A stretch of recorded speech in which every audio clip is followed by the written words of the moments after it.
Hello guys and welcome back sa ating channel. So ngayon guys, magre-review po tayo nitong bagong power amp natin. So ito yung Joson Uranus Max Power Amplifier. So bagong-bago po ito guys, nalabas ngayon ng Joson brand. So review and papakita natin yung laman, syempre yung wattage na match dito na speaker. So bago natin simulan guys, shout out sa ating mga solid subscribers and followers. So maraming salamat guys sa suporta and God bless. So simulan na natin guys. Let's go. So ito na po guys yung main unit ng Joson Uranus Max Power Amplifier. So which is ito yung pure copper na power transformer na gamit. So bago tayo magsimula guys, papakita ko muna yung kanyang user manual. Ito yung user manual ng Joson Uranus Max. So, check lang natin guys, dito yung kanyang rated output power. Ayan. So, yung kanyang rated output power is yung stereo 4 ohms. Meron po siyang 700 watts times 2 or per channel. So, stereo 8 ohms naman is 480 watts times 2. Kung bridge 8 ohms naman siya guys, meron po siyang 1000 watts RMS. Yung kanyang takip pala guys to is nakaukit po yan ng Joson logo, Joson Pasal 23.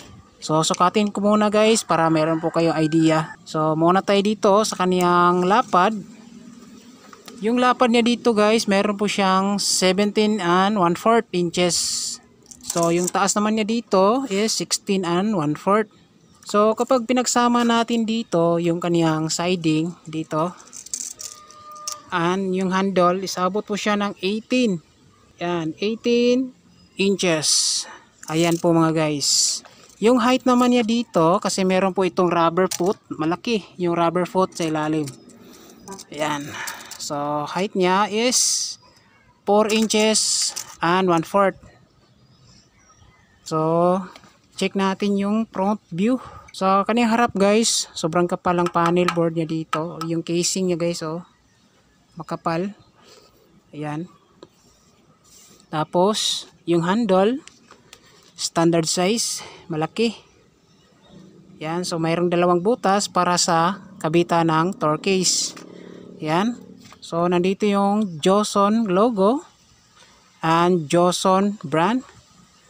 So yung kaniyang design dito guys, sa harap ito po siya, oh. Maganda yung pagka-design. Tapos meron po siyang protection sa loob, no, para hindi papasukan ng dumi or alikabok. So yung init naman dito or hangin is maipalabas naman. Yan, kasi parang cotton lang naman siya. So dito guys sa harap is nandito yung kaniyang power switch. Smooth lang yung pag-click natin. Tapos ito yung channel A and channel B, volume control. So per channel guys, meron po siyang individual signal indicator light. So andito yung kaniyang power, signal, and clip, and fault or protect. Ilaw tong fault kapag merong problema yung ating power amplifier. So check naman natin guys yung likuran. So ito naman guys yung kaniyang likuran or back portion. So ito yung kaniyang AC cord, makapal, standard size, channel B and channel E, blower. So meron po siyang individual blower sa loob. So yung input niya is XLR type and PL type. Universal XLR with PL jack. Meron siyang input A and input B. So kaganda dito guys, meron po siyang link A and link B separated. So pwede tayong magsaksak dito link to another power amplifier. Yan. Sa kaniyang sensitivity guys, merong 1.44 volts and 10 volt and 0.7 volts. So kaganda dito guys, meron po siyang crossover, normal and subwoofer. Kung gagamitin mo ito sa pang bass, click niyo itong sub. Sa input niya is meron po siyang stereo, parallel, and bridge mode. Sa kanyang output guys, meron po siyang speak on type output, yung channel A and channel B. So meron din siyang binding post type with channel A and channel B. So kapag nag-bridge tayo guys, ito yung kanyang positive and negative. So ngayon, check natin guys yung laman. Bubuksan ko muna guys, no.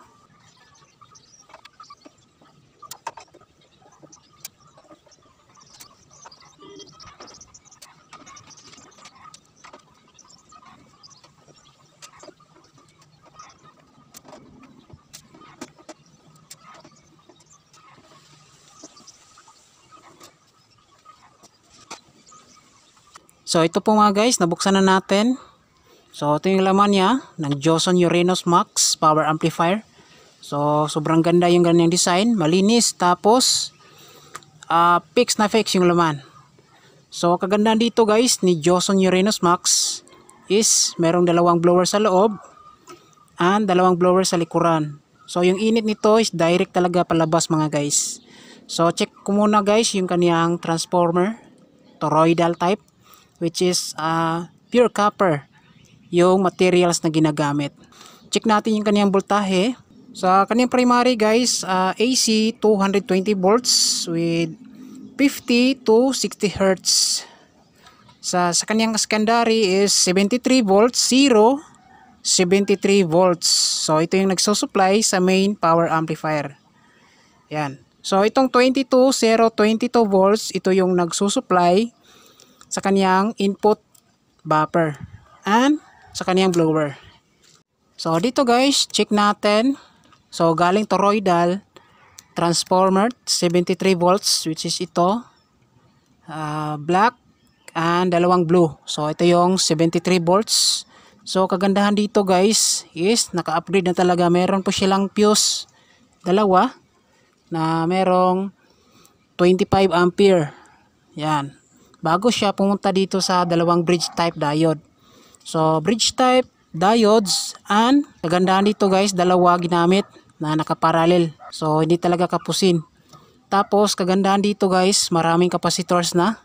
Merong 12 pieces filter capacitor na merong value 10,000 UF with 120 volts. So 12 pieces, naka-series and parallel connection. Pang high power talaga guys kasi maraming capacitors. So hindi talaga kakapusin yung voltahe nito. So check natin guys yung kaniyang mainboard. So sobrang kapal ng mainboard nila guys. Standard size. Tapos yung mga parts na ginagamit nila guys ay mga malalaki. Standard size. Pasok talaga guys pang power amp. May napansin ako dito galing sa primary pala. Ito.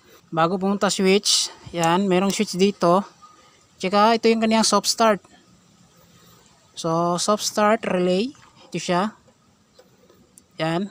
Yung primary din niya guys. Nandito pala yung kaniyang fuse sa primary oh. Paputang kuryente ito. Ito isa. Merong 15 ampere. Merong fuse sa primary. Patungo kuryente.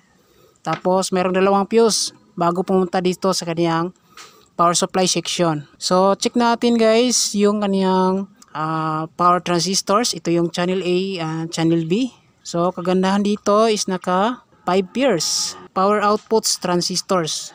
Oops, sobrang ganda pala guys oh. Naka MGL na pala, upgraded. MGL yung ginamit na power transistors. 5 pairs, 5 dito, tsaka 5 din dito. Puro po yan MGL. So 5 pairs per channel. So sa isang channel meron siyang 10 pieces power transistors. So same dito sa channel B, 5 pairs din. So 10 lahat na power transistors na ginagamit. So kagandahan dito guys ay naka MGL po siya. Matibay po ito. Tapos required sa mga high voltage supply. Ayan. So kagandahan din dito guys sa kaniyang heatsink na ginagamit is square type. Yan. So yung init niya talaga guys palabas talaga dito sa labas ng amplifier no. Kasi yung hangin dito, lahat ng hangin dito galing blower is lahat palabas. So meron po siyang design yung kaniyang makapal naman yan guys yung kaniyang heatsink no. Square type. Tapos meron din siyang groove sa loob. Yan. So maganda pala to guys yung heatsink na ginagamit. Yan. Kasi ito yung heatsink, ito yung nagtatransfer ng init galing transistors. Kapag uminit yung transistors, tatransfer yung init dito sa heatsink. Tapos, kagandahan dito, meron siya abang na blower dito. So, yung init, palabas, nilalabas rin dito kasi meron po siya blower sa labas, no? So, hindi magtatagal yung init sa loob ng power amplifier. So, para sa akin guys, okay itong ganitong klase na power amplifier, no? So, kagandahan dito kasi is pure copper yung gamit. Tapos, yung kanyang supply is protected po siya ng dalawang fuse with dalawang bridge type na diode, naka-parallel din. Tapos 12 pieces na high power capacitors, series and parallel connection. Yan. So ginagamit lang sila ng SMD dito sa input module. Pero pasok naman yan sa mga supply na required niya. Kasi kadalasan ngayon sa mga input module is naka SMD na para malinis yung outputs. Ayan.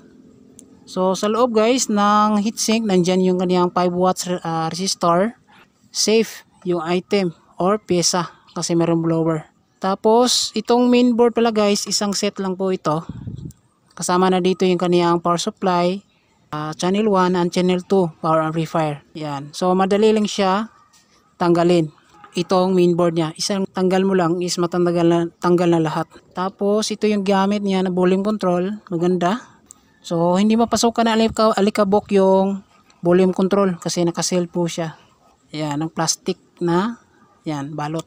So meron din siyang mga pisa dito para sa kaniyang indicator light, no? So overall guys, sobrang ganda itong item. Pwede na to gamitin pang subwoofer ninyo sa sound system. So watts na speaker dito, watts mga guys. Pwede tayo magkabit dito ng speaker 700 watts to 1000 watts. Dalawang speaker to 4 na speaker. Pwede rin 1200 watts na speaker. 12 inches, 15 inches, 18 inches, pwede dito sa power amp na to. Hindi talaga kapusin yung voltahe. Pure copper na, dalawang bridge, 12 pieces na power capacitors. Yan. So sa magtatanong kung saan natin to pwede mabili is available po ito sa Shopee Store, Joson World Electronics. Yan, around 11,000 plus po itong item na to. So yan lang guys, abangan natin sa susunod na video is sa sound test natin itong si Joson Uranus Max. So yan lang guys, maraming salamat, God bless, ingat tayong lahat.